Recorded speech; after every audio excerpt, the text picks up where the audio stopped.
দেশের পোশাক খাতে অস্থিরতা সৃষ্টি করা হয়েছে বলে মন্তব্য করেছেন শ্রম ও কর্মসংস্থান উপদেষ্টা এম সাখাওয়াত হোসেন। তিনি বলেছেন, পতিত সরকার ও তাদের বন্ধু রাষ্ট্র জড়িত হয়ে কিছু সমস্যা তৈরি করছে, কিছু সমস্যা শ্রমিকরা না বুঝে করছে।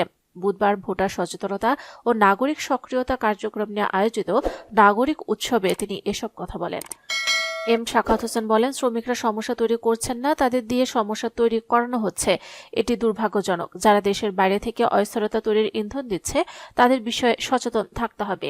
জাতীয় নির্বাচন প্রসঙ্গে শ্রম উপদেষ্টা বলেন, বাংলাদেশে ভোট একটি উৎসব ছিল, কিন্তু গত 15 বছর দেশের মানুষ ভোট দিতে পারেননি। নির্বাচন তখনই গ্রহণযোগ্য হয় যখন তা অংশগ্রহণমূলক হয়। অংশগ্রহণ মানে শুধু রাজনৈতিক দল নয়, ভোটারদেরও স্বতঃস্ফূর্ত অংশগ্রহণ থাকতে হবে।